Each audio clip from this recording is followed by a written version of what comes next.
La conversión de Saulo de Tarso. Y habiendo caído todos nosotros en tierra, oí una voz que me hablaba y decía en lengua hebrea: Saulo, Saulo, ¿por qué me persigues? Dura cosa te es dar coces contra el aguijón. Hechos 26:14. Cuán maravillosa es la condescendencia que indujo al Salvador a fijarse en un ser despreciable como Saulo.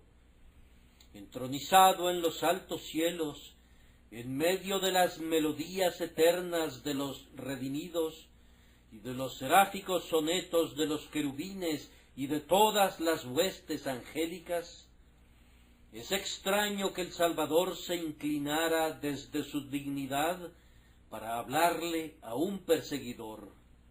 Ocupado como está, tanto de día como de noche, en argumentar la causa de su propia iglesia delante del trono de su Padre, únicamente la condescendencia le llevó, por decirlo así, a suspender su intercesión para hablar personalmente con uno que había jurado ser su enemigo. Y qué admirable gracia movió al corazón del Salvador a buscar a un hombre como Saulo, que había proferido amenazas en contra de su iglesia. ¿Acaso no había encerrado a hombres y mujeres en la prisión? ¿Acaso no los había forzado a blasfemar el nombre de Jesucristo en cada sinagoga? Y ahora el propio Jesús interviene para que Saulo entre en razón. Ah, si hubiese sido una centella la que vibró en su prisa para alcanzar el corazón del hombre, no nos habríamos sorprendido. O si los labios fruncidos del Salvador hubiesen pronunciado una maldición, no nos habríamos asombrado. ¿Acaso él mismo no había maldecido en vida al perseguidor? ¿No había dicho: cualquiera que haga tropezar a alguno de estos pequeños que creen en mí, mejor le fuera que se le colgase al cuello una piedra de molino de asno y que se le hundiese en lo profundo del mar? Pero ahora el hombre que fue maldecido con ese lenguaje iba a ser bendecido por el mismo a quien había perseguido. Y aunque sus manos estaban manchadas con sangre, y ahora llevaba la comisión en sus manos de encerrar a otros en la prisión, y aunque había cuidado las ropas de quienes habían apedreado a Esteban, a pesar de todo ello, el Señor, el Rey del cielo, se dignó hablar personalmente desde los más altos cielos para llevarlo a sentir la necesidad de un Salvador y para hacerlo partícipe de la fe preciosa. Yo afirmo que esta es una maravillosa condescendencia y una gracia incomparable. Pero, amados, cuando recordamos el carácter del Salvador, ¿no debería sorprendernos que hiciera eso? Pues ha hecho cosas mayores. ¿Acaso no abandonó los tronos estrellados del cielo y descendió a la tierra para sufrir, desangrarse y morir? Cuando pienso en el pesebre de Belén, en el cruel huerto de Getsemaní y en el aún más vergonzoso Calvario, no me sorprende que el Salvador haga cualquier acto de gracia o de condescendencia. Habiendo hecho todo eso, ¿qué podría ser más grande? Si bajó del cielo al Hades, ¿qué mayor condescendencia podría realizar?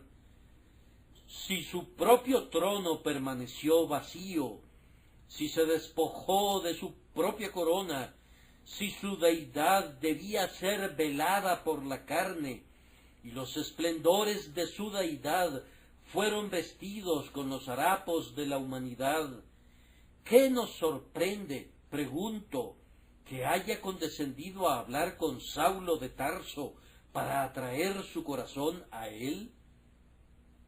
Amados, algunos de nosotros no nos sorprendemos tampoco, pues aunque no hemos recibido mayor gracia que el propio apóstol, tampoco hemos recibido menor gracia que él.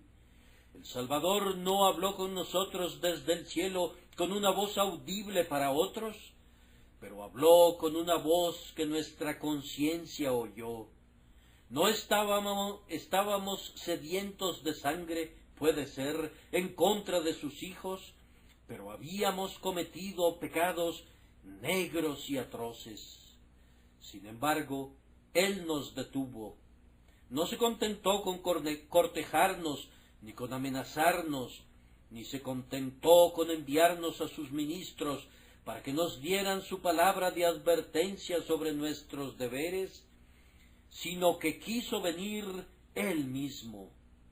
Y ustedes y yo, amados, que hemos experimentado esta gracia, podemos decir que fue un amor incomparable el que salvó a Pablo, pero no un amor único, pues Él nos salvó también y nos ha hecho partícipes de la misma gracia. Hoy tengo la intención de dirigirme especialmente a aquellos que no tienen temor del Señor Jesucristo, sino que al contrario se le oponen. Estoy muy seguro que no hay nadie aquí que llegue al punto de desear revivir la vieja persecución de la Iglesia. No creo que haya algún inglés, independientemente de cuánto pueda odiar la religión, que desee ver otra vez la hoguera de Smithfield con su pira consumiendo a los santos. Pueden haber algunos que los odien con igual intensidad, pero aún así no de aquella manera. El sentido común de nuestra época se opone a la horca, a la espada y al calabozo. Los hijos de Dios, al menos en este país, están libres de cualquier persecución política de ese tipo, pero es altamente probable que hay algunas personas aquí presentes que hacen todo lo posible y se esfuerzan al máximo para provocar a ira al Señor oponiéndose a su causa. Tal vez ustedes puedan reconocerse si los describo. Raras veces asisten a la casa de Dios. De hecho, sienten desprecio por todas las reuniones de los justos. Tienen un concepto que todos los santos son unos hipócritas, que todos los que profesan la fe son falsos, y no se avergüenzan de decirlo. Sin embargo, tienen una esposa, y esa esposa suya ha quedado impresionada por las voces del ministerio. A ella le encanta ir a la casa de Dios, y únicamente el cielo y su corazón saben cuánto dolor y cuánta agonía mental han provocado en ella. Cuán a menudo la han vituperado y se han burlado de ella por causa de su profesión de fe. No pueden negar que se ha vuelto una mujer mejor por su fe. Se ven obligados a confesar que aunque ella no pueda acompañarlos en todas sus diversiones y juergas, hasta donde es posible, es una esposa amorosa y afectiva con ustedes. Si alguien pretendiera encontrarle algún defecto, ustedes defenderían su carácter con hombría, pero odian su religión y recientemente han amenazado con encerrarla el día domingo. Le dicen que es imposible que compartan la casa con ella si visita la casa de Dios. Además, tienen una pequeña hija. No objetaban que esa niña asistiera a la escuela dominical, pues eso la ponía fuera de su camino el día domingo. Cuando fumaban su pipa en mangas de camisa, decían que no querían que sus hijos los molestaran y por tanto se alegraban de enviarlos a la escuela dominical. pero el corazón de esa niña fue tocado y no pueden evitar comprobar que la religión de Cristo está en su corazón, y eso no les gusta para nada. Aman a la niña, pero darían cualquier cosa para que esa niña no fuera lo que es. Darían cualquier cosa por apagar cualquier chispa de religión en ella. Tal vez puedo describirlos con otro caso. Tú eres un patrón, ocupas una posición respetable, tienes a muchos hombres bajo tu cargo y no puedes soportar que alguno de ellos haga una profesión de religión. Otros patrones que ustedes conocen han dicho a sus hombres: hazle como quieras, en tanto que seas un buen siervo, no me interesan tus convicciones religiosas. Pero tal vez tú eres más bien lo opuesto. Aunque no despedirías a nadie por causa de su religión, de vez en cuando haces a tu obrero objeto de tu escarnio, y si le descubres alguna pequeña falla, dices: ah, esa es culpa de tu religión. Yo supongo que aprendiste eso en la capilla. Y afliges el alma del pobre hombre, mientras él se esfuerza lo más posible por cumplir su deber para contigo. O tal vez eres un joven empleado en una bodega o taller, y uno de tus colegas recientemente se ha entregado a la religión. Se le encuentra orando de rodillas, y cómo te has divertido con él, ¿no es cierto? Tú y otros amigos se han juntado como una jauría de sabuesos tras una pobre liebre, y siendo él una persona más bien tímida, tal vez no responda nada, o si habla, las lágrimas inundan sus ojos porque han herido su espíritu. Ahora, este es exactamente el mismo espíritu que encendió los tizones de antaño, que torturó al santo sobre el potro de tormento, que desmenuzó su cuerpo y que lo envió errante, vestido con pieles de ovejas y con pieles de cabras. Si no he descrito con precisión su carácter todavía, podría hacerlo antes de haber concluido. Deseo dirigirme en particular a aquellos que de palabra o de obra o de cualquier otra manera persiguen a los hijos de Dios, o si no les gusta una palabra tan dura como perseguir, entonces que se ríen de ellos, que se les oponen y que se esfuerzan por poner un fin a la buena obra que se está desarrollando en sus corazones. En el nombre de Cristo, en primer lugar, voy a hacerles la pregunta: Saulo, Saulo, ¿por qué me persigues? En segundo lugar, en el nombre de Cristo, voy a reconvenirles: dura cosa te es dar coces contra el aguijón.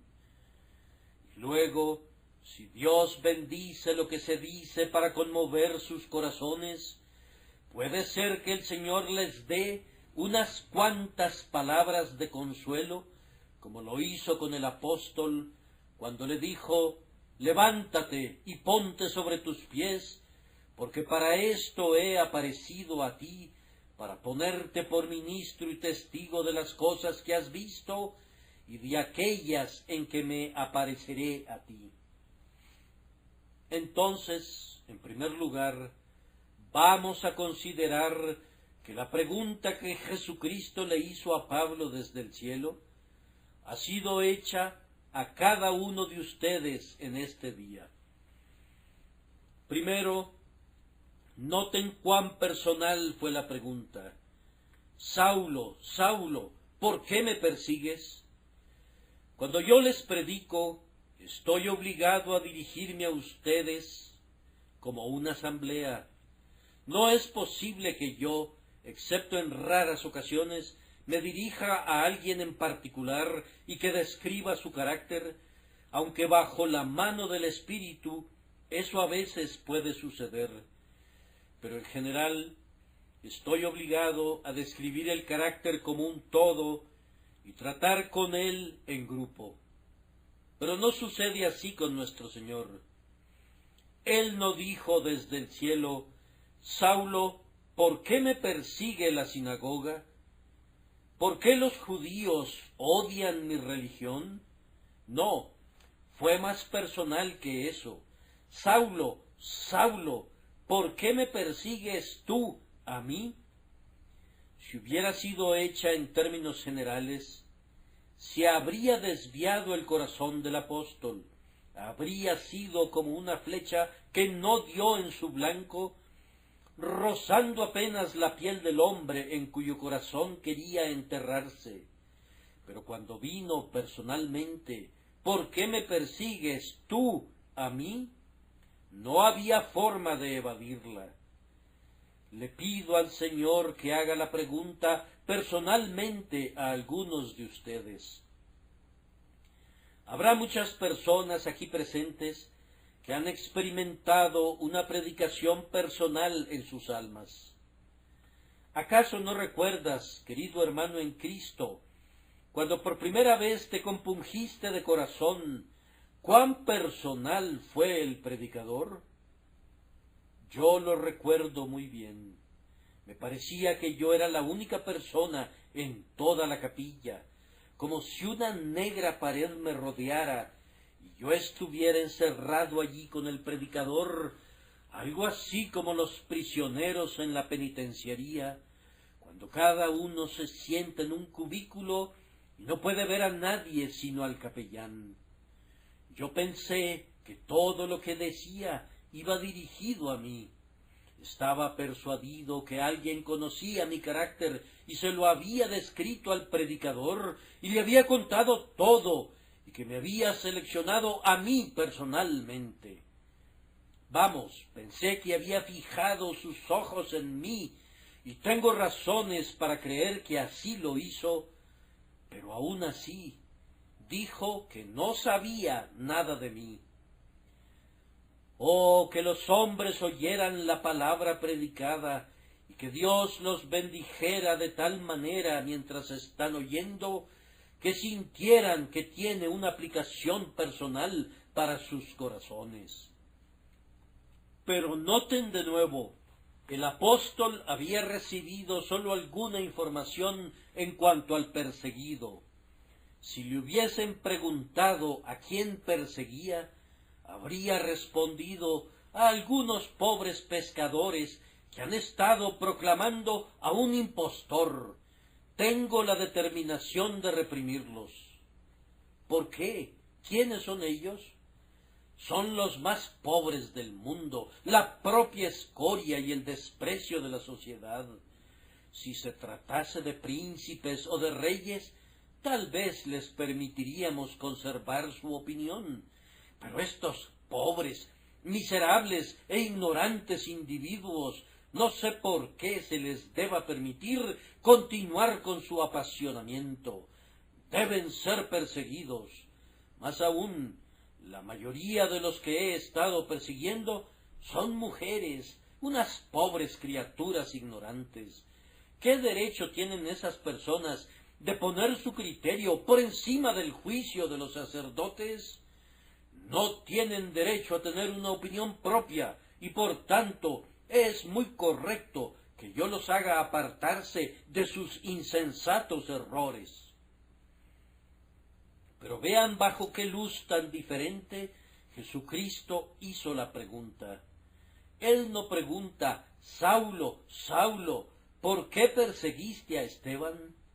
¿O por qué estás a punto de encerrar en la prisión a la gente de Damasco? No. Saulo, Saulo, ¿por qué me persigues? ¿Alguna vez pensaron en este tema bajo esta nueva luz?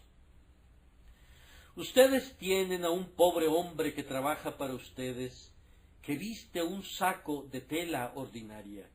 Es un don nadie. Podrían reírse de él.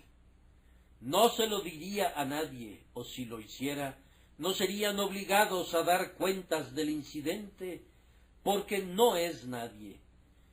no se atreverían a reírse así de un duque o de un conde. Cuidarían mucho su comportamiento si estuviesen en la compañía de gente noble. Pero debido a que éste es un pobre hombre, se sienten con licencia para reírse de su religión. El individuo aquel con su saco de tela ordinaria es Jesucristo mismo. En cuanto lo han hecho a uno de estos sus hermanos más pequeños, a él se lo han hecho. ¿Se les ha ocurrido alguna vez el pensamiento que cuando se ríen de alguien, se están riendo no de esa persona, sino de su Señor?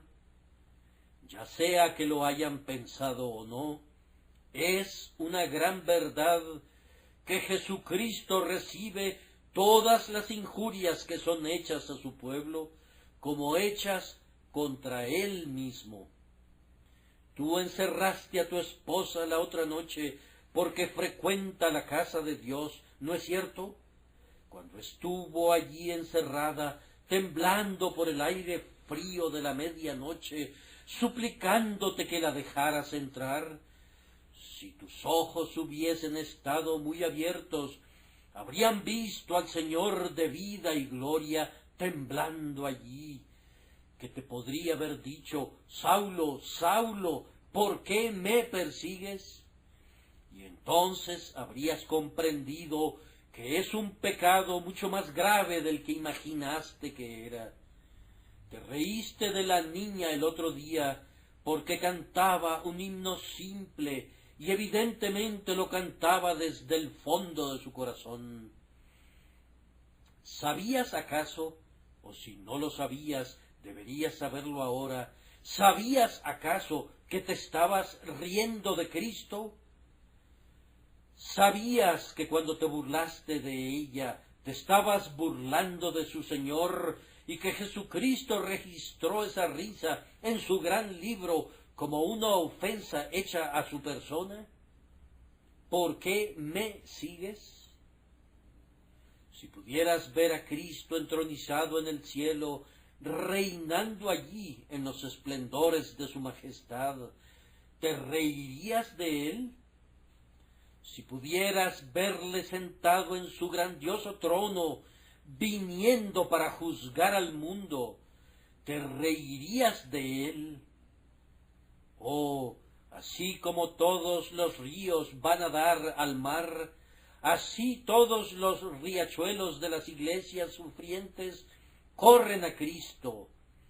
Si las nubes están llenas de lluvia, se vacían sobre la tierra, y si el corazón del cristiano está lleno de dolores, se vuelca en el pecho de Jesús.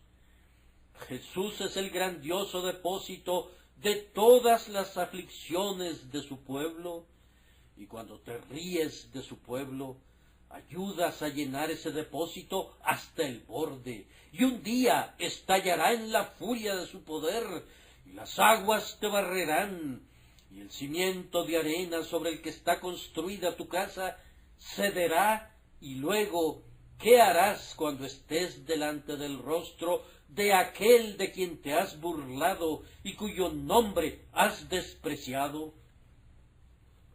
Vamos a volver a hacer la pregunta desde otra perspectiva. Es muy razonable y requiere de una respuesta. Saulo, Saulo, ¿por qué me persigues? Saulo pudo haber preguntado al Señor: ¿qué hice que te molestó? Cuando estuve en la tierra, ¿dije alguna palabra contra tu carácter? ¿Dañé tu reputación? ¿Lesioné tu persona? ¿Alguna vez te afligí? ¿Dije alguna vez alguna palabra en tu contra? ¿Qué daño te he hecho? ¿Por qué tienes tanta inquina contra mí? Si hubiese sido tu peor enemigo y te hubiera escupido en tu cara, no podrías estar más enojado conmigo que ahora. Pero ¿por qué, hombre, estarías enojado en contra de quien no te ha hecho ningún daño, que no te ha causado nunca un disgusto? Oh, ¿por qué me persigues? ¿Acaso hay algo en mi carácter que lo merezca? ¿No fui puro y santo y diferente de los pecadores? ¿No anduve haciendo el bien? Resucité a los muertos, sané a los leprosos, di de comer a los hambrientos, vestí a los desnudos. ¿Por cuál de todas estas obras me odias? ¿Por qué me persigues? La pregunta está igualmente dirigida a ti el día de hoy. Ah, hombre, ¿por qué persigues a Cristo? Él te hace la pregunta, ¿qué daño te ha hecho? ¿Te ha despojado Cristo alguna vez? ¿Te ha robado? ¿Te ha lesionado de alguna manera? ¿Acaso su evangelio te ha quitado de algún modo los consuelos de la vida o te ha causado algún daño? No te atreverías a decir eso. Si se tratara del mormonismo de Joe Smith, no me sorprendería que lo persiguieras, aunque no tendrías derecho de hacer incluso eso, pues podría despojarte de tu querida esposa. Si se tratara de un sistema inmundo y lascivo que minara los cimientos de la sociedad, podrías considerarte con el derecho de perseguirlo. Pero, ¿enseñó Cristo alguna vez a sus discípulos que te robaran, que te engañaran o que te maldijeran? ¿Acaso su doctrina no enseña precisamente lo contrario? ¿Y acaso no son sus seguidores, cuando son fieles a su Señor y a ellos mismos, exactamente lo contrario de esto? ¿Por qué odiar a un hombre que no te ha causado ningún daño? ¿Por qué odiar una religión que no interfiere contigo? Si tú mismo no sigues a Cristo, ¿en qué te afecta que otros lo sigan? Tú dices que afecta a tu familia. Demuéstralo, amigo. ¿Ha afectado a tu esposa? ¿Acaso te ama menos que antes? ¿Es acaso menos obediente? No te atreverías a decir eso. ¿Ha afectado a tu hijo? ¿Es tu hijo menos reverente contigo porque ahora teme a Dios? ¿Es menos afectuoso contigo porque ama a su Redentor más que a nadie? ¿En qué les ha causado algún daño Cristo? Él los ha alimentado con las mercedes de su providencia. Los vestidos que llevan el día de hoy son los dones de su munificencia. Él ha preservado para ustedes el aire que respiran, y le maldecirán por ello. No fue sino recientemente que un ángel vengador tomó el hacha para cortar la higuera, y Dios dijo, córtala, ¿para qué inutiliza también la tierra? Y vino Jesús, y puso su mano sobre el brazo del ángel, y dijo, déjala todavía este año, hasta que yo cabe alrededor de ella y la abone. Él salvó tu vida, y tú le maldices por esto. Tú blasfemas en su contra porque te salvó la vida, y gastas el aliento que su propia gracia te ha dado, maldiciendo al Dios que te ha permitido respirar. No tienes idea de cuántos peligros te ha protegido Cristo en su providencia. No podrías calcular las numerosas misericordias que son derramadas en tu regazo cada hora, pero que tú no ves. Y sin embargo, maldices al Salvador por misericordias innumerables, por la gracia que tu iniquidad no podrá detener, por un amor que no podrá ser vencido por tus injurias. Por todo eso le maldices. ¡Cuánta vil ingratitud! De verdad le has odiado sin causa y le has perseguido, aunque él te ha amado y no te ha causado ningún daño. Pero permítanme presentarles una vez más un cuadro del Señor, y creo que nunca lo perseguirán otra vez, si sólo le pudieran ver. Oh, si sólo vieran al Señor Jesús, le amarían. Si sólo conocieran su valor, no podrían odiarle. Él fue más hermoso que todos los hijos de los hombres. La persuasión moraba en sus labios, como si todas las abejas de la elocuencia hubiesen traído su miel allí e hicieran de su boca un panal. Él habló, y de tal manera habló, que si un león le hubiera escuchado, se habría echado y le habría lamido sus pies. Oh, cuán amable fue él en su ternura. Recuerden su oración cuando el hierro traspasaba su mano. Padre, perdónalos. Durante toda su vida nunca le oyeron decir una palabra airada contra quienes le perseguían. Él fue ultrajado, pero no devolvió el ultraje. Aun cuando fue llevado como cordero al matadero, enmudeció delante de sus trasquiladores y no abrió su boca. Pero aunque fue más hermoso que los hijos de los hombres, tanto en su persona como en su carácter, fue sin embargo varón de dolores. La aflicción aró su rostro con sus surcos más profundos. Sus mejillas fueron hundidas por la agonía. Ayunó muchos días y a menudo sufrió de sed. Trabajaba arduamente de la mañana a la noche, luego pasaba toda la noche en oración, luego se levantaba de nuevo para trabajar, y todo esto sin recibir recompensa, sin esperar obtener nada de nadie. No tenía una casa, ni hogar, ni oro, ni plata. Las zorras tienen guaridas, y las aves del cielo nidos, mas él, el Hijo del Hombre, no tenía dónde recostar su cabeza.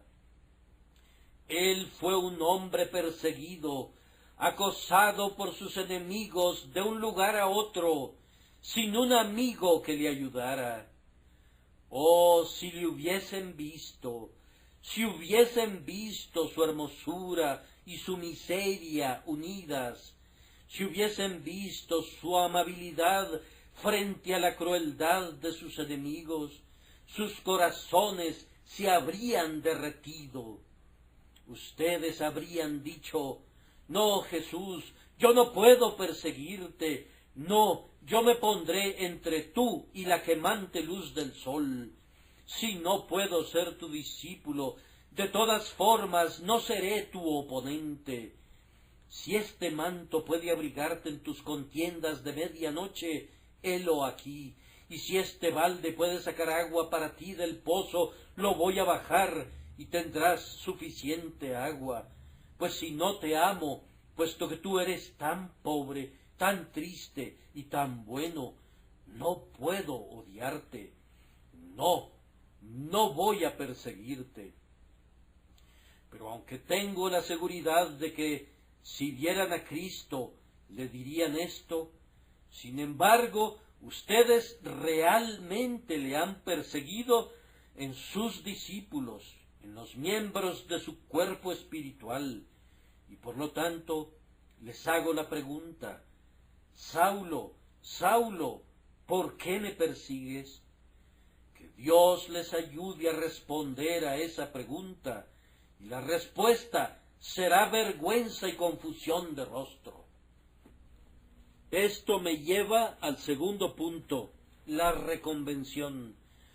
Dura cosa te es dar coces contra el aguijón. Hay una figura aquí, hay una alusión a la aguijada usada con los bueyes. Cuando el buey es enyugado para el arado, si no se mueve con la rapidez deseada, el labrador lo pincha con una vara larga que tiene una punta de hierro. Muchas veces, tan pronto el buey siente el puyazo, en vez de continuar, da coces tan fuertes como puede. Da coces contra el aguijón, haciendo que el hierro se introduzca en su propia pata. Por supuesto que el labrador que lo guía mantiene su aguijada en el mismo sitio, y entre más frecuentemente patea el buey, más herido resulta. Pero debe continuar. Está en manos del hombre que debe gobernar a la bestia, y lo hará. Es su propia opción dar coces las veces que quiera, pues no le hacen ningún daño al que lo conduce, sino sólo a sí mismo. Verán que hay mucha belleza en esta figura si la desmenuzo y les hago una pregunta o dos. Dura cosa te es dar coces contra el aguijón, pues, en primer lugar, no cumples tu propósito. Cuando el buey da coces contra el aguijón, es para mostrar resentimiento hacia el labrador por haberle incitado a seguir adelante. Pero en vez de herir al labrador, se hiere a sí mismo. Y cuando tú has perseguido a Cristo para detener el progreso de su evangelio, déjame preguntarte, ¿lo has detenido del todo? No, ni 10,000 como tú serían capaces de detener el poderoso impulso hacia adelante de las huestes de los elegidos de Dios. Si tú crees, oh hombre, que puedes detener el progreso de la Iglesia de Cristo, anda y primero encierra a las dulces influencias de las Pléyades y ordena al globo terráqueo que se quede quieto y que no gire alrededor de esas hermosas estrellas. Ve y párate frente a los vientos y ordénales que cesen de aullar, y ponte al borde de un remoto farallón, y ordénale al rugiente mar que retroceda cuando la marea está marchando hacia la costa. Y cuando hayas detenido al universo, cuando el sol, la luna y las estrellas hayan obedecido a tu mandato, cuando el océano te hubiese escuchado y obedecido, entonces puedes salir y detener el progreso omnipotente de la Iglesia de Cristo. Pero no podrás hacerlo. Se levantarán los reyes de la tierra, y príncipes consultarán unidos contra Jehová y contra su ungido, diciendo, rompamos sus ligaduras y echemos de nosotros sus cuerdas. Pero ¿qué dijo el Omnipotente? Ni siquiera se levantó para combatir con ellos. El que mora en los cielos se reirá, el Señor se burlará de ellos, luego hablará a ellos en su furor y los turbará con su ira. Pero yo he puesto mi rey sobre Sión, mi santo monte. A la Iglesia no le importa todo el ruido del mundo. Dios es nuestro amparo y fortaleza, nuestro pronto auxilio en las tribulaciones. Por tanto, no temeremos, aunque la tierra sea removida y se traspasen los montes al corazón del mar, aunque bramen y se turben sus aguas, y tiemblen los montes a causa de su braveza. Ah, como no has prevalecido contra los ejércitos, ¿acaso piensas tú, oh hombre insignificante, que en un combate de 1 a 1 sí serás capaz de conquistar? Tu deseo puede ser lo suficientemente fuerte, pero ese deseo no se verá cumplido nunca. Puedes desearlo ansiosamente, pero jamás lo lograrás. Pero incluso considerado como un asunto personal, ¿has tenido éxito alguna vez en detener la obra de la gracia en el corazón de alguien? ¿Te has reído de tu esposa para que renuncie a su profesión? Pero si ella realmente es convertida, nunca te reirás lo suficiente para hacerla desistir. Tal vez has tratado de dejar a tu pequeño niño, pero si la gracia está en ese niño, te reto a ti y a tu señor el diablo que ahuyenten esa gracia. Ay, jovencito, tú te podrás reír de tu compañero de trabajo, pero Él te vencerá en el largo plazo. Algunas veces podrá avergonzarse, pero no lo harás cambiar. Si fuera un hipócrita, lo lograrías, y entonces no habría mayor pérdida. Pero si es un verdadero soldado de Cristo, puede soportar mucho más que la risa de un ser cabeza hueca como tú. No debes ni por un momento adularte pensando que te tendrá miedo. Él tendrá que soportar un bautismo de sufrimiento mayor que ese, y no se acobardará por la primera lluvia de tu pobre insensatez maliciosa y digna de compasión. Y en cuanto a ti, amigo comerciante, puedes perseguir a tu empleado, pero comprueba que no lo obligarás a ceder. Vamos, conozco a un hombre cuyo jefe había intentado arduamente obligarlo a que actuara en contra de su conciencia, pero él dijo, no, señor. Y el jefe pensó, bien, él es un siervo muy valioso, pero lo voy a obligar si puedo. Así que lo amenazó diciéndole que si no hacía conforme él quería, lo despediría del trabajo. El hombre dependía de ese trabajo y no sabía qué haría para ganar su sustento diario, pero le respondió de inmediato con honestidad a su jefe, Señor, yo no tengo ninguna otra opción. Lamentaría mucho tener que dejarlo, pues he estado muy contento con usted. Pero si llegamos a eso, Señor, prefiero morirme de hambre que doblegar mi conciencia ante nadie. El empleado se fue y el jefe tuvo que salir corriendo tras él para traerlo de regreso. Y lo mismo sucederá en cada caso. Basta que los cristianos sean fieles y saldrán airosos. Dura cosa es dar coces contra ellos. No puedes hacerles daño. Ellos vencerán, serán conquistadores por medio de aquel que los ha amado. Pero hay otra manera de expresarlo.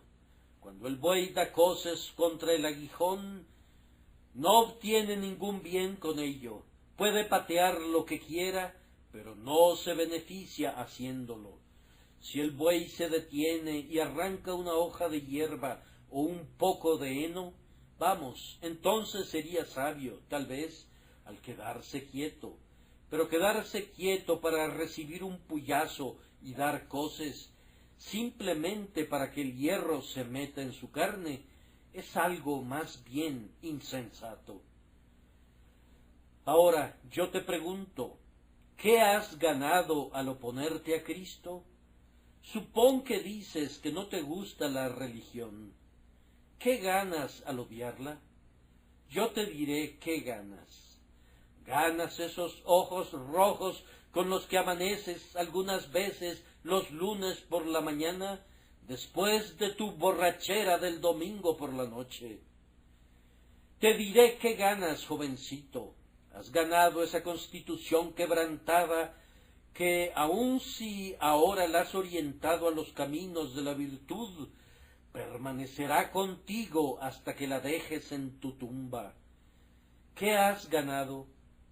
Vamos, hay algunos de ustedes que podrían haber sido miembros respetables de la sociedad, pero que ahora tienen ese sombrero roto, ese viejo traje raído, esa descuidada expresión etílica, y ese carácter del que te quisieras despojar y abandonar, pues no es bueno para ti.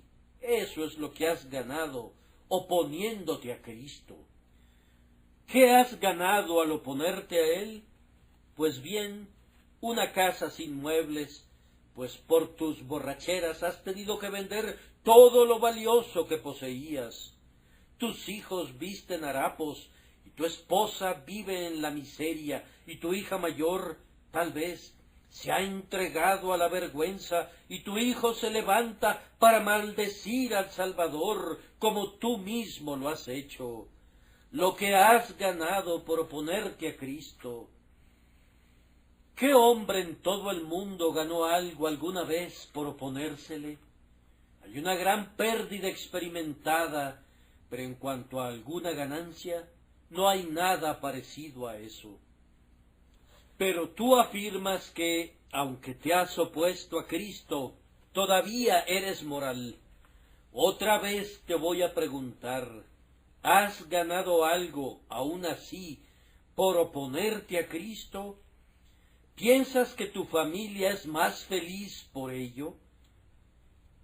¿Te ha hecho un poco más feliz a ti?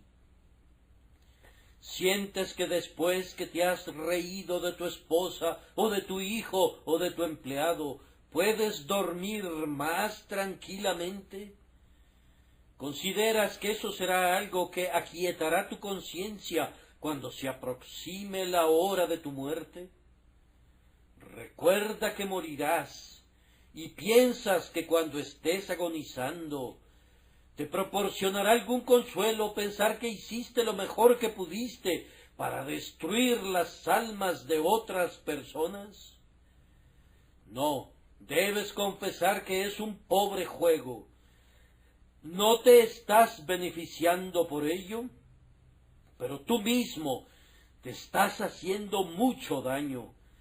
Ah, borracho, prosigue con tu borrachera y recuerda que cada episodio alcohólico deja una plaga tras de sí que tendrás que resentir algún día. Es placentero pecar hoy, pero no será placentero cortar su cosecha mañana. Las semillas del pecado son dulces cuando las sembramos, pero el fruto es aterradoramente amargo cuando lo almacenamos al final. El vino del pecado sabe dulce cuando lo tragamos, pero es hiel y vinagre en las entrañas. Tengan cuidado ustedes que odian a Cristo y se oponen a su evangelio, pues tan ciertamente como el Señor Jesucristo es el Hijo de Dios y su religión es verdadera, ustedes están apilando sobre su cabeza un cargamento de males en vez de obtener algún bien. Saulo, Saulo, ¿por qué me persigues? Dura cosa te es dar coces contra el aguijón. Pero independientemente de las coces que dé, el buey tiene que seguir adelante. Hemos visto a un caballo que se queda quieto en la calle y el conductor, que no le tenía mucha paciencia, lo ha azotado tanto que nos hemos preguntado cómo el pobre caballo puede quedarse quieto bajo tal andanada de golpes. Pero hemos observado que al fin el caballo es obligado a continuar y nos preguntamos, ¿qué ganó quedándose quieto? Lo mismo sucede con ustedes.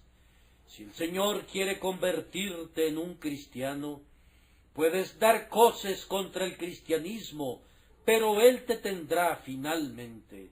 Si Jesucristo quiere tu salvación, podrás maldecirle, pero Él hará que prediques su evangelio algún día, si quiere que lo hagas. Ah, si Cristo hubiera querido, Voltaire, quien lo maldijo, habría podido ser su segundo apóstol Pablo.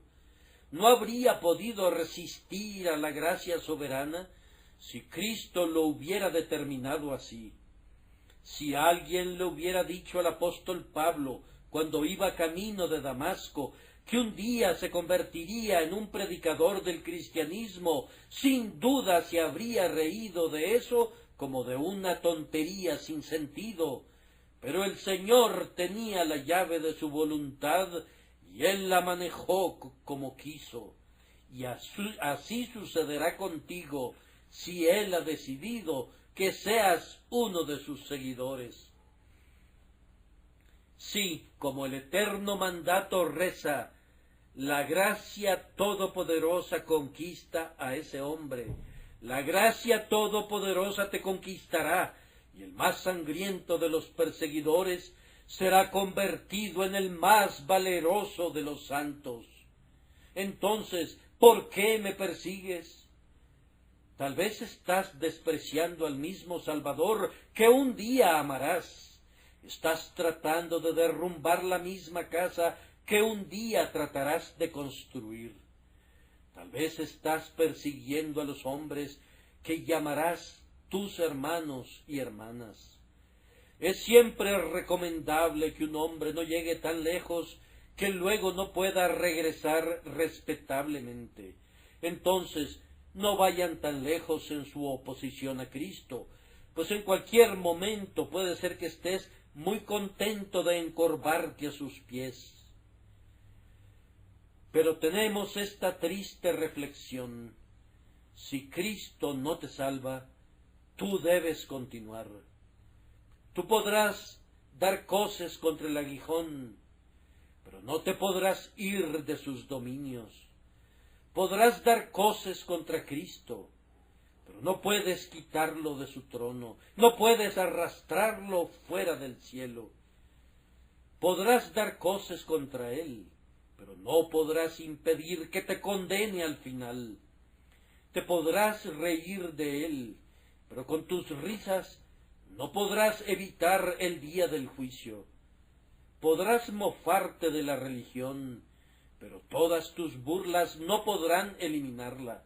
Podrás burlarte del cielo, pero todas tus mofas no acallarán ni una sola nota de las arpas de los redimidos. No, es lo mismo con coces que sin coces. No hay ninguna diferencia excepto para ti mismo. Oh, cuán insensato debes ser, puesto que perseveras en una rebelión que es dañina únicamente para tu propia alma.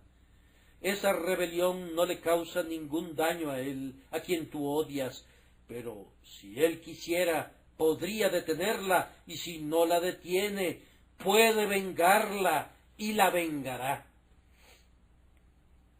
Y ahora concluyo dirigiéndome a ciertas personas cuyos corazones ya han sido tocados. ¿Sientes esta mañana tu necesidad de un Salvador? ¿Estás consciente de tu culpa por haberte opuesto a Él y te ha dado el Espíritu Santo la voluntad de confesar tus pecados? ¿Estás clamando: Dios, sé propicio a mí, pecador? Entonces tengo buenas noticias para ti. Pablo, que perseguía a Cristo, fue perdonado. Él dice que era el primero de los pecadores, pero obtuvo misericordia. Tú también la obtendrás. Es más, Pablo no solo obtuvo misericordia, también obtuvo honor. Fue llamado a ser un honroso ministro del Evangelio de Cristo, y tú puedes serlo también. Sí, si te arrepientes, Cristo puede usarte para traer a otros. Me sorprende cuando veo cuántos de los peores pecadores se han convertido en hombres utilizados por el Señor. ¿Ves allá a John Bunyan? Está maldiciendo a Dios. Sube al campanario y toca la campana el día domingo porque le gusta hacerlo, pero cuando la iglesia está abierta, él está practicando el juego de bolos sobre el pasto. Allí está en la barra de la cantina. Nadie se ríe más fuerte que John Bunyan. Algunas personas se dirigen a la iglesia. Nadie los maldice tanto como John. Él es el cabecilla en todo vicio. Si hay un gallinero que robar, John es su hombre. Si hay alguna iniquidad que hacer, si se hizo algún mal en la parroquia, no necesitas adivinar 2 veces. John Bunyan está detrás de eso. Pero, ¿quién es aquel que enfrenta un juicio ante el magistrado? ¿A quién acabo de oír hace unos instantes diciendo: si se me permite salir de la prisión hoy, voy a predicar el Evangelio mañana con la ayuda de Dios? ¿Quién fue el que estuvo encerrado 12 años en la prisión y cuando le dijeron que podía salir si prometía que no iba a predicar, replicó: no, voy a quedarme aquí hasta que el moho crezca sobre mis párpados, pero debo predicar y voy a predicar el Evangelio de Dios tan pronto como alcance mi libertad? pues ese es John Bunyan, el mismo hombre que maldijo a Cristo el otro día. Un cabecilla del vicio se ha convertido en el soñador glorioso, en el propio líder de los ejércitos de Dios. Mira lo que Dios hizo por él, y lo que Dios hizo por él lo hará por ti si te arrepientes ahora y buscas la misericordia de Dios en Cristo Jesús. Él puede hacerlo, Él quiere hacerlo, no dudes más. Oh, confío en que me estoy dirigiendo a personas que han odiado a Dios, pero que son, sin embargo, los elegidos de Dios, que le han despreciado, pero que son comprados con sangre, que han dado coces contra el aguijón, pero que la gracia todopoderosa sacará adelante. Hay algunas personas, no lo dudo, que han maldecido a Dios en su cara, pero que algún día cantarán aleluyas delante de su trono. Algunos que se han entregado a lujurias bestiales, que un día vestirán sus ropas blancas y correrán sus dedos por las cuerdas de las arpas de oro de los espíritus glorificados en el cielo. ¡Qué felicidad es tener tal evangelio para predicarlo a tales pecadores! Cristo es predicado al perseguidor. Ven a Jesús, a quien has perseguido. Ven y sé bienvenido, pecador, ven. Y ahora, aguántenme un momento para dirigirme a ustedes otra vez. Me mira a la cara la probabilidad de tener muy pocas oportunidades más de dirigirme a ustedes sobre temas que conciernen a sus almas. Mi querido oyente, no voy a atribuirme nada sino solo esto. No he rehuido anunciaros todo el consejo de Dios, y tengo por testigo a Dios con cuántos suspiros y lágrimas y oraciones he trabajado para su bien. Miles han sido llamados, así lo creo, de este lugar. Entre ustedes, a los que estoy viendo, hay un gran número de personas convertidas. De acuerdo a su propio testimonio, han tenido un cambio completo y ya no son ahora lo que antes eran. Pero estoy consciente de este hecho, que hay muchos de ustedes que han asistido aquí, ya casi cerca de 2 años, que siguen siendo lo mismo que antes eran. Hay algunos de ustedes cuyos corazones no han sido tocados. Algunas veces lloran, pero sus vidas no han sido cambiadas todavía. Todavía se encuentran en hiel de amargura y en prisión de maldad. Bien, señores, si no me volviera a dirigir a ustedes de nuevo, hay un favor que les pido. Si no se vuelven a Dios, si están resueltos a perderse, si no quieren oír mi reproche ni volverse a mi exhortación, solo les pido este favor. Por lo menos déjenme saber y permítanme tener esta confianza, que estoy libre de su sangre. Creo que deben confesar eso. No he rehuido predicar del infierno con todos sus horrores, hasta el punto que se han reído de mí, como si siempre predicara al respecto. No he rehuido predicar sobre los temas más dulces y agradables del Evangelio, hasta el punto que he llegado a temer que mi predicación se hubiera vuelto afeminada, en vez de retener el masculino vigor de un Boanerges. No he evitado predicar de la ley. Ese grandioso mandamiento ha sonado en sus oídos: amarás al Señor tu Dios y a tu prójimo como a ti mismo. Nunca he temido a los grandes, ni he buscado sus sonrisas. He reprendido a la nobleza como reprendería al campesino, y a cada uno de ustedes a tiempo les he dado su ración. Yo creo que al menos esto se puede decir de mí. Aquí está uno que no ha temido jamás el rostro de un hombre, y espero no temerlo nunca. En medio de los ultrajes y de los reproches y de las críticas, he buscado ser fiel a ustedes y a mi Dios.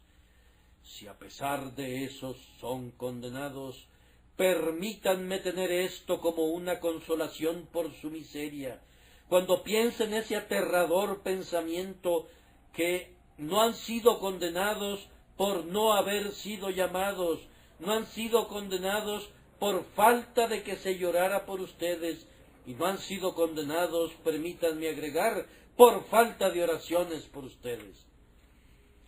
En el nombre de aquel que juzgará a los vivos y muertos de acuerdo a mi evangelio, y que vendrá en las nubes del cielo, y por aquel temible día, cuando los pilares de esta tierra sean conmovidos, y cuando los cielos se desplomen a sus oídos, por ese día cuando apartaos de mí, malditos, o venid benditos, deba ser la terrible alternativa, los exhorto, guarden estas cosas en su corazón, y así como voy a enfrentar el rostro de mi Dios para rendir cuentas por mi honestidad para con ustedes y por mi fidelidad para con Él, así recuerden, ustedes deberán comparecer en su tribunal para rendir cuentas de cómo oyeron y de cómo reaccionaron después de oír. Y ay de ustedes, si habiendo sido elevados con privilegios como Capernaum, sean abatidos como Sodoma y Gomorra, o más abajo que ellas, porque no se arrepintieron. Oh Señor, vuelve estos pecadores a ti, por Jesucristo nuestro Señor. Amén.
Beat steady like the ocean tide. Secrets linger in the breeze.